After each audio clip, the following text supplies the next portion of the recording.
지난 한 주일도 하나님의 은혜 가운데 평안하셨습니까?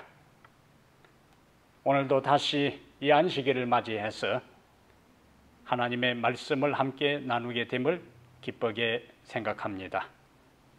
약속하신 거룩한 성령께서 오늘 또 모이는 곳곳마다 주의 임재하심으로 충만케 해 주시기를 중심으로 기도합니다. 오늘 우리가 함께 나눌 하나님의 말씀은 갈라디아 5장 16절부터 25절까지 말씀입니다. 갈라디아 5장 16절부터 25절까지요. 우리 다 함께 찾아서 말씀을 보겠습니다. 내가 이르노니 너희는 성령을 따라 행하라. 그리하면 육체의 욕심을 이루지 아니하리라.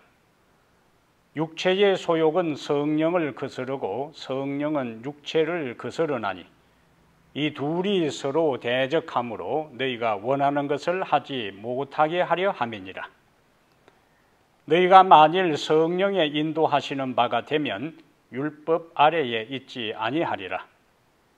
육체의 일은 분명하니 곧 음행과 더러운 것과 호색과 우상숭배와 주술과 원수 맺는 것과 분쟁과 시기와 분냄과 당 짓는 것과 분열함과 이단과 투기와 술취함과 방탕함과 또 그와 같은 것들이라. 전에 너희에게 경계한 것 같이 경계하노니 이런 일을 하는 자들은 하나님의 나라를 유업으로 받지 못할 것이요 오직 성령의 열매는 사랑과 희락과 화평과 오래 참음과 자비와 양선과 충성과 온유와 절제니 이 같은 것을 금지할 법이 없느니라. 그리스도 예수의 사람들은 육체와 함께 그 정욕과 탐심을 십자가에 못 박았느니라. 만일 우리가 성령으로 살면 또한 성령으로 행할지니. 25절까지 말씀을 함께 읽었습니다. 오늘은 갈라디아 5장 16절부터 25절을 본문으로 해서 성령을 따라 행하라, 성령을 따라 행하라 이런 제목으로 하나님의 말씀을 함께 나누겠습니다. 세상에 있는 사람들은 그리스도인과 비그리스도인으로 나눌 수 있습니다. 그런데 모든 그리스도인들의 영적 수준이 동일한 것은 아니잖아요. 성경은 고린도전서 3장 1절에서 그리스도인들도 신령한 자와 육신에 속한 자, 곧 영적 어린 아이로 구분하고 있습니다. 신령한 자와 육신에 속한 자, 곧 어린 아이로 구분하는 것은 우리 안에 계시는 성령에 우리가 어떻게 반응하는가를 기준으로 합니다. 신령한 자는 어떤 사람일까요? 신령한 자는 내재하시는 성령의 인도를 따라 행하는 영적인 사람입니다. 반면에 육신에 속한 영적 어린아이는 옛 사람의 죄의 본성을 따라 사는 육적이고 세속적인 사람입니다. 그런데 성경은 오늘 본문을 통하여 성령을 따라 행하라고 말씀합니다. 그러면 성령을 따라 행하는 것은 무엇을 의미하며 어떻게 우리가 성령을 따라 행할 것인가? 이러한 문제를 오늘 말씀을 드리려고 합니다. 성령을 따라 행하는 것은 무엇을 의미하는가? 그것은 첫째로 하나님의 말씀에 순종하는 삶입니다. 성령을 따라 행하라 하는 것은 하나님의 말씀에 순종하라는 의미가 됩니다. 16절에 내가 이르노니 너희는 성령을 따라 행하라. 여기 성령을 따라 행하라 할 때 이 행하다는 헬라어로 페리파테오라 하는 단어인데요. 현재 명령형입니다. 현재 명령형. 이것은 성령을 따라 행하는 것은 한번 이례적인 행동이 아니라 날마다 지속되는 경험, 습관적인 생활 양식을 의미합니다. 그러므로 성령을 따라 행하는 것은 매일 성령을 따라 살기로 선택하고 결심해야 할 상황이에요. 세월이 간다고 시간이 지난다고 저절로 되는 게 아니라는 이야기죠. 실물교훈 56페이지에 우리가 자신을 변화시킬 수 없지만 선택권이 우리에게 주어져 있으므로 우리가 어떤 사람이 되느냐를 결정하는 일은 우리 자신에게 달려있다, 이렇게 표현하고 있습니다. 우리 자신은 변화시킬 수 없지만은 우리에게 무엇이 있다고요? 선택권이 있다. 우리가 어떤 사람이 되느냐를 결정하는 일은 누구에게 달려있는가? 우리 자신에게 달려있다, 그렇게 말씀하셨어요. 성령을 따라 행하라 할 때 그 행하라 하는 헬라의 의미는 동행하다, 걷다, 따르다, 이런 의미를 가지고 있습니다. 그러면 이 걷는 것이 하나님의 백성들의 삶과 무슨 관계가 있을까요? 출애굽기 16장 4절에 하나님께서는 광야에 있는 이스라엘 백성들에게 이렇게 말씀하십니다. 내가 하늘에서 양식을 비같이 내리리니 백성이 나가서 일용할 것을 날마다 거둘 것이라. 이같이 하여 그들이 내 율법을 준행하나 아니하나 내가 시험하리라, 그렇게 말씀하셨어요. 여기서 준행이라는 단어가 히브리어로 하레크라 하는 단어인데 원래 의미가 뭐냐? 걷는다 하는 뜻이. 레위기 18장 4절에도 너희는 내 법도를 따르며 내 규례를 지켜 그대로 행하라, 또 나오지요. 나는 너희 하나님 여호와이니라. 이 말씀에서도 그대로 행하라 하는 것이 걷다라는 히브리 단어를 번역한 거예요. 그러므로 구약 성경에서 행한다 하는 것은 단순한 행동이나 걸음이 아니라 하나님의 백성으로서 율법을 따라 걷고 마땅히 가야 할 길을 가는 것을 의미합니다. 신약에 와서 우리가 잘 아는 말씀이지요. 요한복음 14장 6절 기억나세요? 예수님은 자신이 길이요 진리요 생명이라고 말씀하셨어요. 훗날 바울은 다메섹 가는 길에서 예수를 만난 다음에 나중에 그가 이렇게 자신의 신앙을 간증하고 고백합니다. 사도행전 22장 4절에 바울이 뭐라고 하냐면은 내가 이 도를 박해했다고 고백합니다. 이 도, the way, 이 대문자로 썼어요. the way, 도를 박해했다고 고백하고 사도행전 24장 14절에는 내가 도를 따라, 다시 도가 나와요. 조상의 하나님을 섬기고, 처음에는 도를 어떻게 했다고요? 도를 박해하고, 후에는 도를 어떻게 했다고요? 도를 따르게 되었다. 그러므로 초기 그리스도인들은 길을 따르는 사람들이었어요. 도를 따르는 사람들, 길을 따르는 사람들. 그럼 도가 무엇인가? 초기 그리스도인들이 도를 따랐고 바울이 도를 박해하다가 도를 따랐다고 이야기할 때 그 도는 무엇인가? 예수님께서 자신을 뭐라고 했습니까? 내가 곧 길, 도라, 그렇게 말씀했어요. 그래서 신약 성경에서 말하는 도는 첫 번째는 예수님이시고, 그리고 그분이 하신 말씀이 도가 됩니다. 그래서 오늘 본문의 16절에서 성령을 따라 행하는 것은 무엇을 의미하는가? 성령의 인도를 따라, 예수님이 먼저 가신 길을 따라 걷는 것이고, 성령의 힘을 의지하여 예수님의 말씀을 순종하는 삶을 의미합니다. 성령은 우리가 말씀을 순종할 수 있는 능력을 주시고 생명에 이르는 도를 깨우쳐 주시고 마땅히 걸어야 할 정로를 보여주시고 인도하십니다.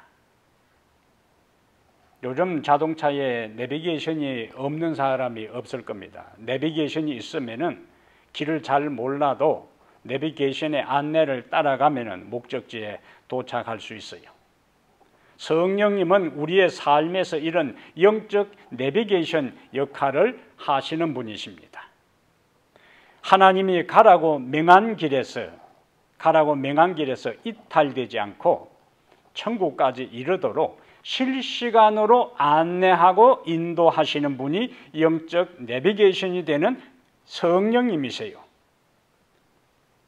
그런데 우리가 가끔 경험하는 것처럼 내비게이션은 가끔 엉뚱한 길로 인도하기도 합니다. 가까운 길이 있음에도 불구하고 빙빙 둘러서 가게 하기도 하고 저 절벽이 있는 곳으로 바닷가로 가까운 이 강가로 어떤 때는 인도하기도 해요. 인간이 만든 내비게이션은 절대 완전으로 우리를 인도하지 못합니다. 그러나 영적 내비게이션이 되는 성령님은 그 성령님의 인도를 받으면 절대로 길을 잃을 염려가 없습니다. 왜냐하면 성령은 모든 것을 아시는 전지하시고 전능한 분이시기 때문에 그래요. 그분의 인도를 받아 하나님의 말씀에 순종하는 삶을 살아가게 되기를 바랍니다. 이것이 성령을 따라 행하는 삶의 첫 번째 의미가 됩니다. 그러면 우리가 오늘 다시 본문으로 돌아왔어요. 어떻게 성령을 따라 행할 것인가? 어떻게 성령을 따라 행할 것인가? 성령의 능력으로 육체의 소욕을 제어하라. 여기 16절에 갈라디아 5장 16절에 내가 이르노니 너희는 성령을 따라 행하라. 그리하면 육체의 욕심을 이루지 아니하리라. 성령의 능력으로 육체의 소욕, 욕심을 제어하라. 컨트롤하라. 억제하라. 인간은 처음에 하나님의 형상으로 창조된 영적 존재였어요. 하지만 불순종한 후에는 하나님의 뜻보다는 자기의 욕망을 따라 사는 자기중심적인 존재가 되고 말았습니다.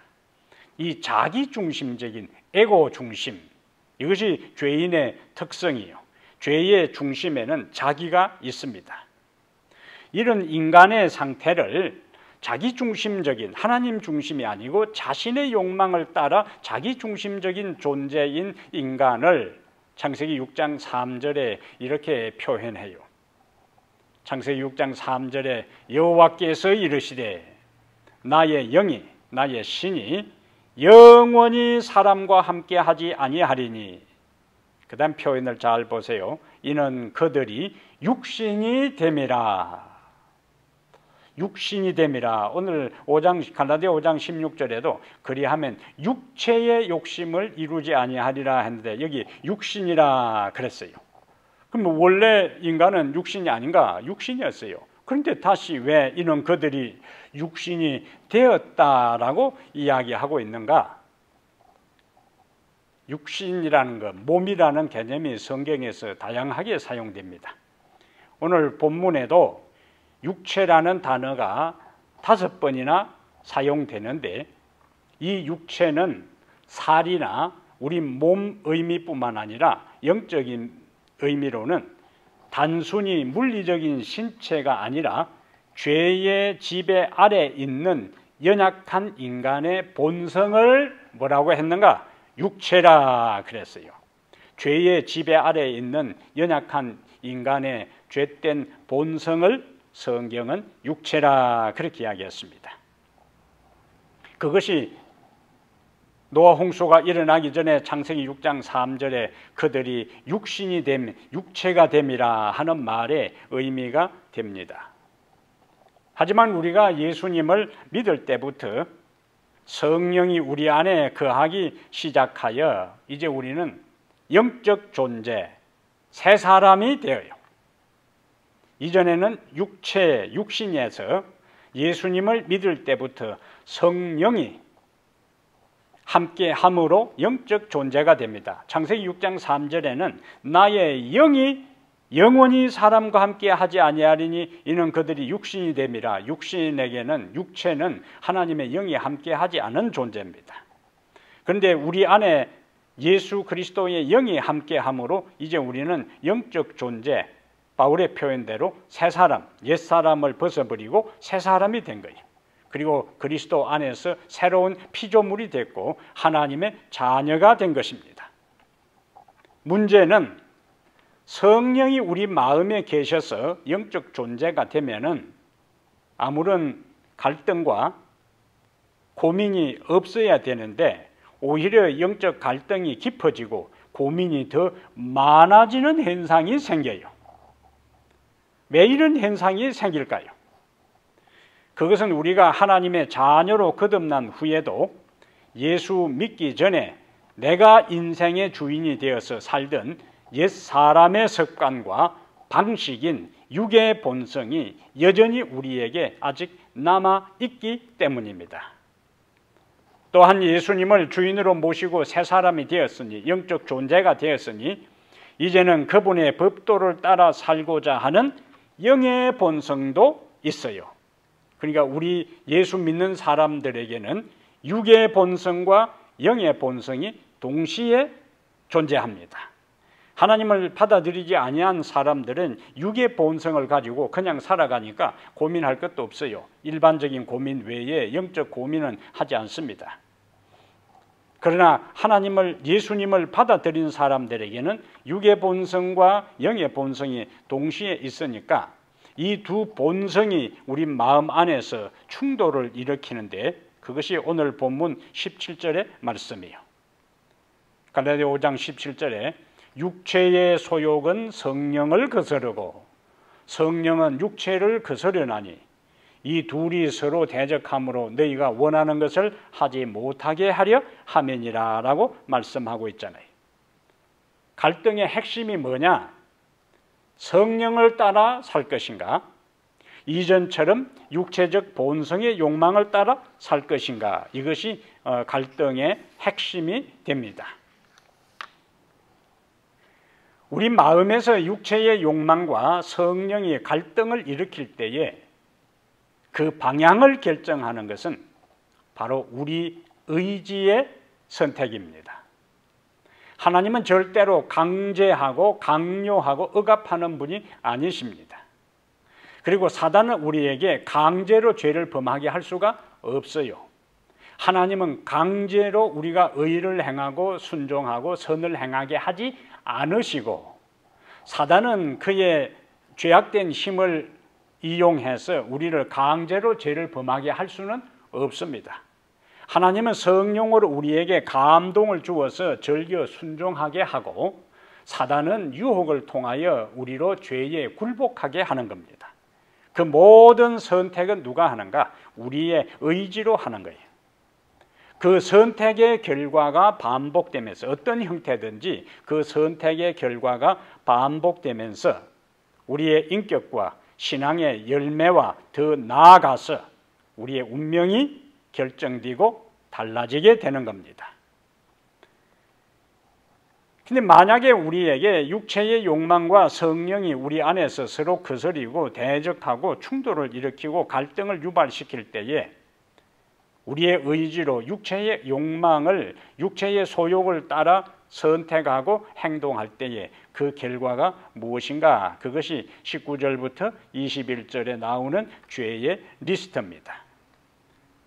19절부터 21절에 약 15개에 걸쳐 죄의 목록이 나오는데 이 목록을 항목별로 다시 요약하면은 성적인 죄는 음행과 더러운 것과 호색이요.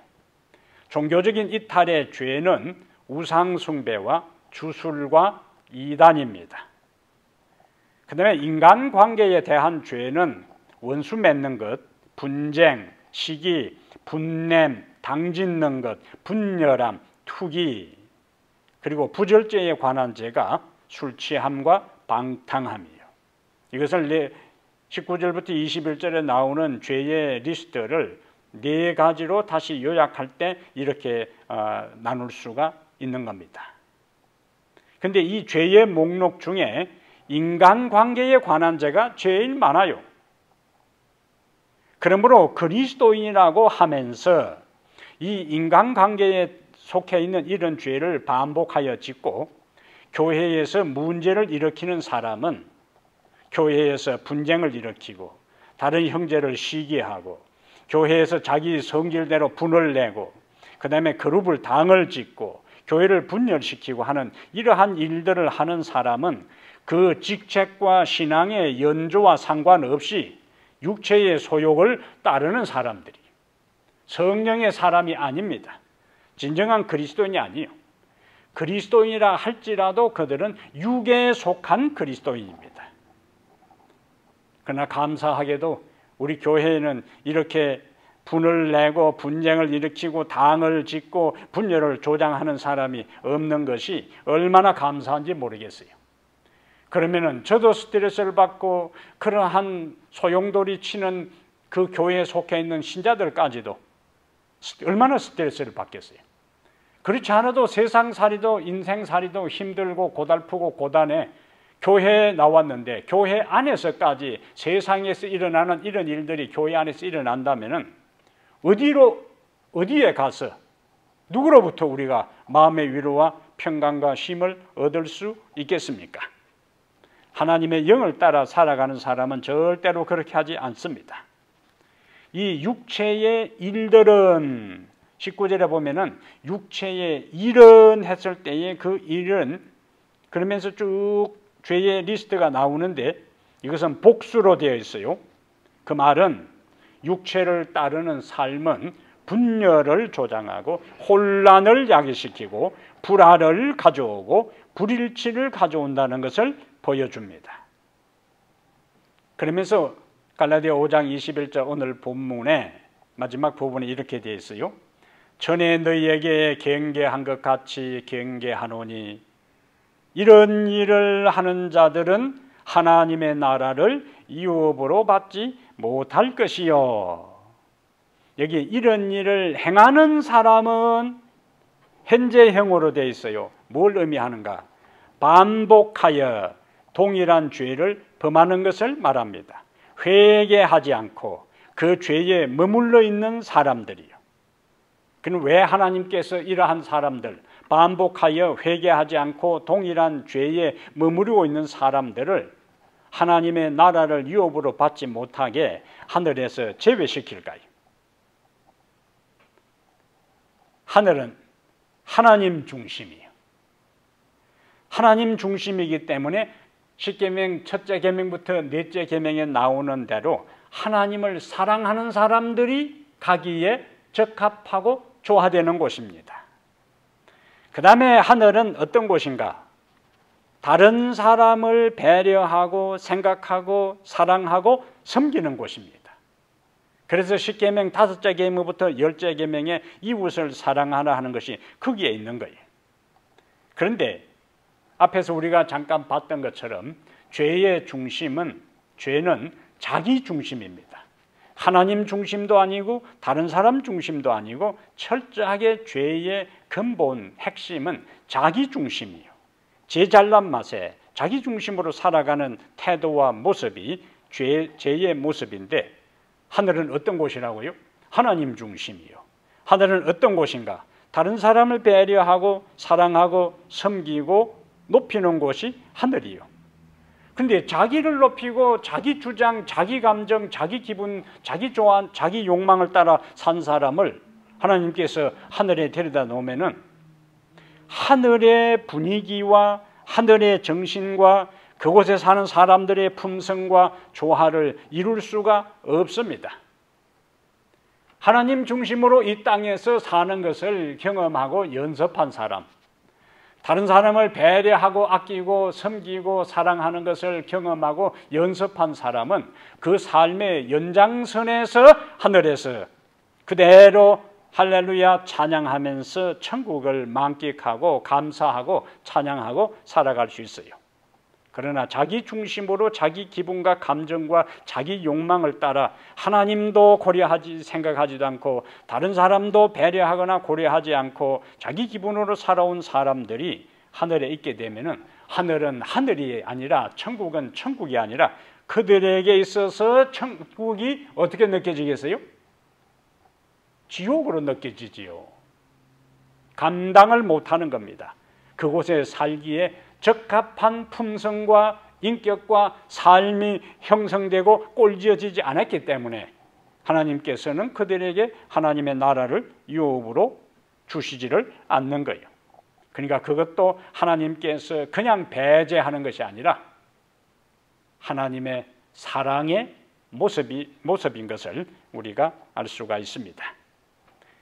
우리가 육체의 욕망과 성령이 우리의 마음에 내면적 갈등을 일으킬 때에 죄의 길과 하나님의 뜻 사이에 갈등을 일으킬 때 성령을 따라 살게 되면은 어떤 열매를 얻게 되는가? 그것이 갈라디아 5장 22절에 성령의 열매입니다. 사랑과 희락과 화평과 오래 참음과 자비와 양성과 충성과 온유와 절제라 그랬습니다. 성령의 열매는 종류는 9가지지만 단수로 되어 있어요. 육체의 일들은 복수로 되어 있으니까 분열과 혼란과 불화와 불일치를 가져오지만 성령을 따라 살 때에 맺혀지는 열매는 단수요. 그것은 9가지지만은 단수로 되어 있는 것은 연합과 조화와 일치를 보여줍니다. 앞으로 지금 계속 성령 시리즈로 설교를 하고 있기 때문에 성령의 열매에 대한 것은 앞으로 시리즈에서 구체적으로 다시 다루겠습니다. 우리의 힘과 노력과 인간의 고된 수양으로는 육의 본성, 육의 욕망, 육체의 소욕, 그 요구를 이길 수가 없습니다. 정복할 수가 없어요. 그러면 영과 육이 우리 안에서 갈등을 일으킬 때, 다툴 때, 충돌할 때 그럼 어떻게 해야 하는가? 이미 예수님을 믿는 사람은 예수님을 믿는 모든 사람의 마음속에 이미 성령께서 거주하십니다. 우리의 몸을 당신의 성전 삼아 성령께서 우리 안에 계시기 때문에 우리가 어떤 상황에 직면해서 결정의 기로에 설 때에, 선택의 기로에 설 때에, 행동해야 할 때에 육의 욕망, 육체의 본성은 하나님의 말씀 대신에 죄된 본성, 옛사람이 가지고 있던 육체의 욕망을 따라 살도록 자기 중심으로 행동하고 말하고 처신하도록 살아가도록 할 겁니다. 그러나 하나님의 성령은 하나님의 뜻을 따라서 살아가도록 우리에게 감동을 주실 거예요. 그때에 우리는 하나님께서 우리 안에 거하게 하신 성령께 도움을 구하는 겁니다. 그러면 다양한 형태의 육체의 소용을 이기고 성령에 순종하여 하나님의 법도를 따라 하나님의 말씀과 교훈을 따라 살도록 힘을 주시고 은혜를 주시고 능력을 주십니다. 이 말씀을 믿으시면 아멘. 그래서 갈라디아 5장 16절에 오늘 성령을 따라 행하라. 결정의 기로에서 판단하고 선택하고 행동해야 할 갈림길에서 하나님의 성령의 도움을 간구할 때에 성령은 우리에게 올바른 선택을 할 수 있는 분별력을 주시고 지혜를 주시고 은혜를 주시고 능력을 주셔서 하나님의 원하는 그 길을 걸어가게 하고 행동하게 할 때에 육체의 욕심을 이루지 아니하리라.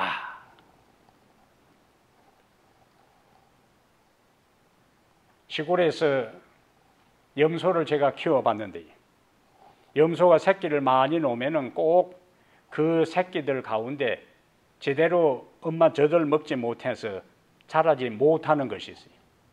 먹는 놈은 힘이 생기니까 또 친구들을 자기 형제들을 밀어내고 제가 또 엄마 젖을 먹고 못 먹는 녀석은 힘이 없으니까 또 밀리고, 그러니까 덩치가 큰 놈은 계속 엄마 젖을 먹고 더 커지고, 못 먹는 녀석은 더 못 먹어서 점점 더 약해져요. 치인다 그러잖아요. 하나님의 영과 육체의 소욕이 다툼을 우리의 내면에서 벌일 때에 우리가 성령에 굴복하고 도움을 구하고 성령의 음성에 내밀한 소리에 반응하게 될 때 성령은 점점 더 우리의 온 마음과 영혼과 정신과 몸을 지배하게 되고 죄악의 세력은 점점 약해지는 겁니다. 반대로 우리가 육체의 소욕과 욕망에 반응하고 그쪽에 자꾸 기울이고 행동하고 처신하고 살아가게 되면은 성령의 음성은 점점 약해지고 죄악의 세력은 점점 더 우리의 영혼을 장악하고 말아요. 그러므로 갈라디아 5장 16절에 성령을 따라 행하라. 그리하면 육체의 욕심을 이루지 아니하리라. 이 말씀을 확신하고 살아가게 되기를 바랍니다. 세 번째, 오늘 본문에서 우리에게 주는 메시지가 있어요. 세 번째, 성령의 인도를 따라 걸어가라. 성령의 인도를 따라 걸어가라. 5장 18절에 너희가 만일 성령의 인도하시는 바가 되면 율법 아래에 있지 아니하리라. 여기 성령의 인도하심이 있고 24절과 25절에 그리스도 예수의 사람들은 육체와 함께 그 정욕과 탐심을 십자가에 못 박았느니라.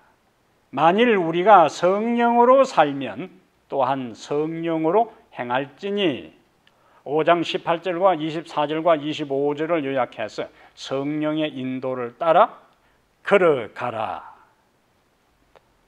남녀가 사랑하여 결혼을 하는 것과 행복한 결혼 생활을 하는 것과는 항상 일치하는 것은 아니잖아요. 남녀가 사랑하여 결혼을 하는 것과 행복한 결혼 생활을 하는 것은 다릅니다. 결혼을 했지만 어떤 사람은 이런저런 사유로 이혼합니다. 요즘은 스피드 시대가 돼가지고 신혼여행 마치자마자 와서 바로 이혼하는 친구들이 있고 또 어떤 친구들은 더 빨리 신혼여행도 마치지도 않고 바로 돌아와서 이혼하는 사람들도 있어요. 비극이잖아요. 또 다른 사람들은 한 집에 살지만 남남처럼 그냥 사는 사람들도 많습니다. 이름하여 한 지붕 두 가족입니다. 반면 행복하게 사는 가정도 있어요. 물론 그 행복한 가정을 꾸려나가고 지속하는 과정은 쉬운 것은 아니지요. 각자가 살아온 배경과 가치관과 성격 차이와 삶의 문제 등으로 힘든 고비들이 많이 있습니다. 그런데 그러한 힘든 과정을 극복하면서 결혼 생활을 이어가요. 그러므로 결혼하는 것도 중요하지만은 더 중요한 것은 지혜롭게 결혼 생활을 이어가는 게 더 중요하다는 이야기예요. 신앙생활은 따져보면은 결혼 생활과 비슷한 점이 많습니다. 우리가 성령을 모신 것과 성령을 따라 행하는 것은 다른 문제예요. 결혼하는 것과 행복한 결혼 생활을 유지하는 것이 다른 것인 것, 별개인 것처럼 우리가 성령을 모신 것과 성령을 따라 행하는 것은 다른 문제라는 이야기예요. 어떤 사람은 예수를 믿은 후에 곧 주님을 떠납니다. 처음에 사랑하고 결혼할 때는 깨가 쏟아지는 것 같고 항상 이 사람과 평생을 같이 할 것으로 생각하지만은 조금 수틀리면은 내가 눈이 삐지, 잘못 만났구나, 잘못 판단했구나, 그때 그 사람하고 해야 되는데 온갖 이유와 생각을 하면서 떠나는 것처럼 예수님을 처음 만나고 믿고 고백하고 침례를 받고 신앙생활할 때는 산을 옮길 만한 믿음을 가진 것처럼 보이지만 나중에 안 보여요. 주님을 떠난 것입니다. 어떤 사람은 예수님을 믿은 후에 성령으로 함께 하시는 주님께는 관심도 갖지 않고 이전처럼 자기 방식과 가치관을 고집하며 본인이 주인 노릇하는 사람도 있어요. 예수님을 마음에 주인으로 모셔놓고 신랑으로 모셔놓고 신랑 대접, 주인 대접하지도 않고 자기가 다 주인 노릇한다는 이야기죠. 좌지우지한다는 겁니다. 우리가 완전하신 예수님을 기준으로 전적으로 순종할 때에만 계속 동행하며 함께 지낼 수 있습니다. 남자와 여자가 만났을 때에 여러 다양한 차이들이 있어요. 성격 차이도 있고 성장 배경 차이도 있고 취미도 있고 가치관도 있고 사상도 있고 여러 차이가 있을 때에 어떻게 하면 화목한 가정을 이룰 수 있는가? 서로가 섬기고 서로가 이해하고 서로가 양보해야 되는 거예요. 그러면서 행복한 가정이 이루어집니다. 그러나 우리와 예수님 사이의 관계는 예수님은 완전하신 분이에요. 절대적인 하나님이시기 때문에 하나님이 우리에게, 예수님이 우리에게 양보하고 주인과 신랑 되시는 그분이 우리에게 맞추는 게 아니고 절대적인 그분에게 우리가 온전히 순종하고 굴복하고 그 다음에 우리 자신을 드릴 때에 예수님과 우리 사이의 관계가 계속 유지되고 동행할 수 있다는 거예요. 24절에 보면은 이 말씀을 우리가 잘 이해를 해야 합니다. 24절, 5장 24절. 그리스도 예수의 사람들은 육체와 함께 그 정욕과 탐심을 십자가에 못 박았느니라. 말씀이 좀 어렵지요. 육체와 함께 정욕과 탐심을 십자가에 못 박았다는 말이 무슨 말인가?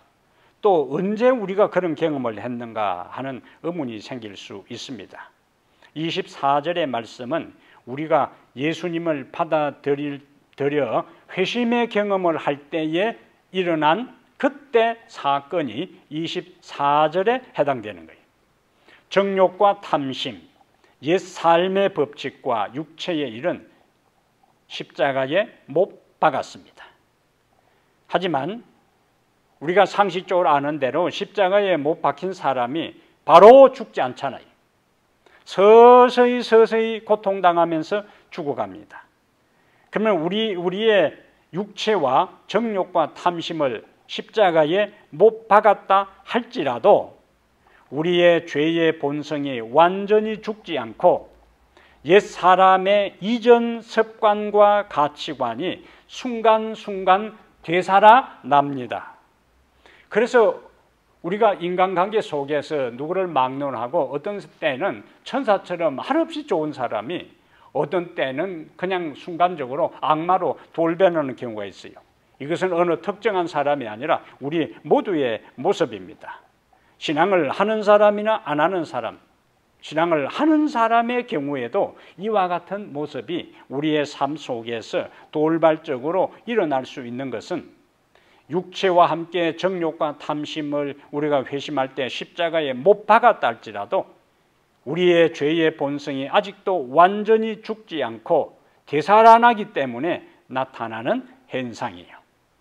그래서 그러한 것 때문에 우리 마음에 뭐가 있는가? 갈등이 있는 거예요. 그게 17절의 이야기예요. 육체의 소욕은 성령을 거스르고 성령은 육체를 거스르나니 이 둘이 서로 대적함으로 너희가 원하는 것을 하지 못하게 하려 함이니라. 우리 안에 계신 성령을 거스려 성령을 따라 살지 못하게 방해하는 요소가 옛 사람의 이전 습관과 가치가 아직도 완전히 죽지 아니하고 명이 남아있는 그것들이 우리를 하여금 하나님의 뜻, 성령을 따라 살지 못하도록 방해한다는 거예요. 그래서 이 말씀하고 이제 예수님께서 하신 말씀하고 연결시키면은 우리가 정확하게 개념을 잡을 수가 있습니다. 그래서 예수님은 누가복음 9장 23절에 누가복음 9장 23절 아무든지 나를 따라오려거든 자기를 부인하고 그 다음 말이 중요합니다. 날마다 제 십자가를 지고 나를 따를 것이니라. 여기 어떤 말이 중요하다고요? 자기를 부인하고 날마다 제 십자가를 지고 나를 따를 것이니라. 앞에서 우리가 죄는 자기 중심이라 그랬어요. 자기 감정, 자기 기분, 자기 느낌, 자기 판단, 자기 생각을 따라 사는 것이 죄인의 특성인데, 신앙을 하는 사람들에게도 이것이 자꾸만 문득문득 고개를 들고 살아난다는 거예요. 그래서 자기를 부인하고 예수님께서 뭐라고 말씀하셨는가? 날마다 그렇게 말씀했어요. 그래서 바울은 고린도전서 15장에서 나는 날마다 죽노라 그랬어요. 무엇에 대한 죽음인가? 옛 사람의 죽음이에요. 옛 본성에 대한 죽음이요. 육체의 소욕에 대한 죽음이요. 성령을 거스리고 대적하는 그것에 대한 죽음입니다.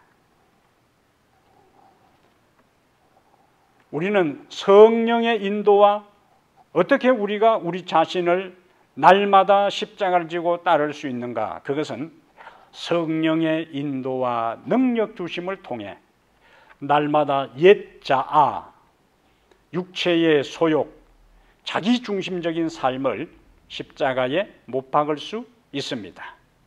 그리고는 오늘 본문 갈라디아 5장 25절에 있는 말씀처럼 우리가 성령으로 살면 또한 성령으로 행할지니 옛자와 육체의 욕망과 자기중심적인 삶을 성령의 도움을 통하여 십자가에 못 박고 이제는 우리 속에 계신 성령의 인도를 따라 살고 행하는 것이 그리스도인의 삶입니다. 여기에 행하다 하는 말이 다시 나오지요. 성령으로 행할지니 25절에 이 25절에 나오는 행하다 하는 단어와 16절에 행하다 하는 단어는 헬라어로 달라요. 여기에 25절에는 스토이케오라 하는 단어를 사용했는데 이것은 군사용어입니다. 대열을 갖추어 줄을 맞추어 발을 맞추어 행진하는 그 모습이에요. 그것은 말씀이 보여주는 정로를 따라 성령의 구령과 인도에 발맞춰 걷는 것을 이야기하는 거예요. 17세기의 영국 국왕인 찰스 2세는 영국 국교회 성공회라 그러죠. 앵글리칸 처치, 영국 국교회를 제외한 개신교를 탄압할 때에 유명한 철로 역정의 저자인 존 버년, 심예교회 목사였습니다. 존 버년도 체포되어 12년 동안 감옥 생활을 했어요. 이 어느 날 평소에 존 버년을 존경하던 간수장이 오랫동안 감옥 생활을 하면서 지쳐있는 존 버년 목사님을 보면서 몰래 감옥문을 열어주면서 이야기했어요. 잠깐 집에 가서 가족들을 만나고 돌아오라고요. 존 버년은 고맙다고 이제 인사를 하고 갔는데 얼마 후에 바로 돌아왔어요. 아이고 목사님 왜 집에 안 가시고 그냥 돌아오셨느냐고 묻자 이 존 버년은 성령이 내 마음에 강한 음성으로 지금 바로 감옥으로 돌아가라, 지금 바로 감옥으로 돌아가라 하는 음성을 나에게 강력하게 하셨기 때문에 내가 지금 돌아왔다. 근데 그로부터 1시간 후에 예고도 없이 왕이 감옥을 시찰하러 왔어요. 그리고 존 버년 목사가 있는지를 확인하고 돌아갔습니다. 왕이 돌아가고 난 다음에 간수장이 이야기를 합니다. 목사님이 성령의 인도하심을 따라 행동하셨기 때문에 목사님도 살고 나도 살았습니다. 그러면서 이렇게 이야기를 했어요. 이제 성령님이 인도하시는 대로 집에 가시고 싶으면 언제든지 집에 다녀오십시오. 성령의 인도를 따라 말씀을 순종하는 삶은 언제나 안전한 길입니다.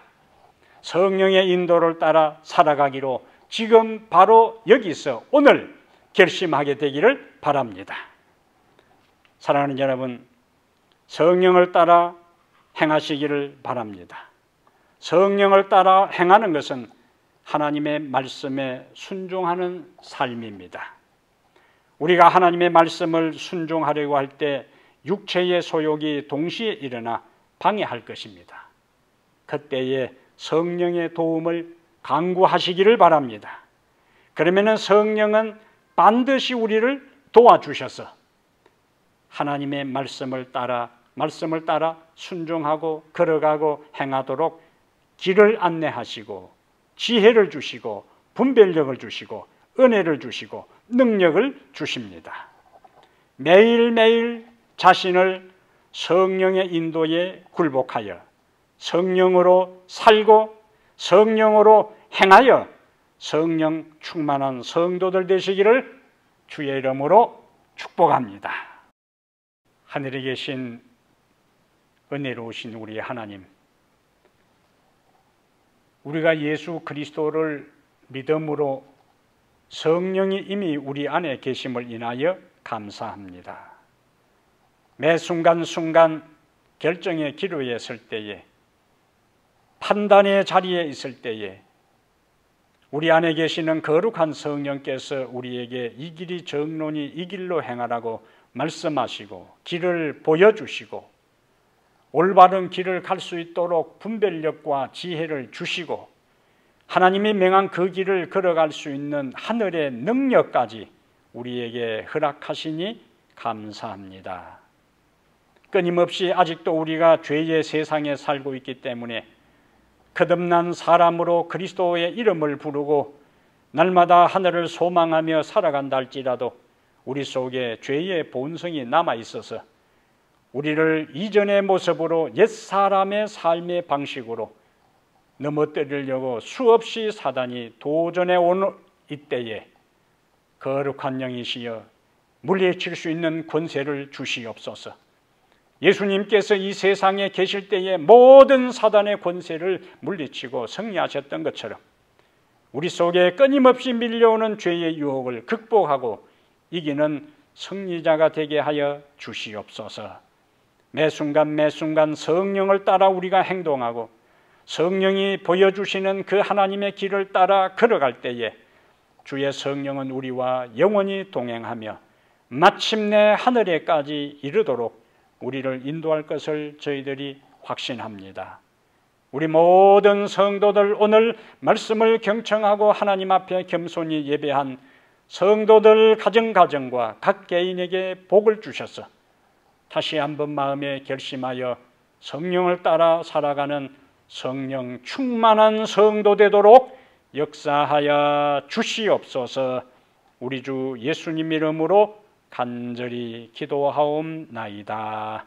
아멘.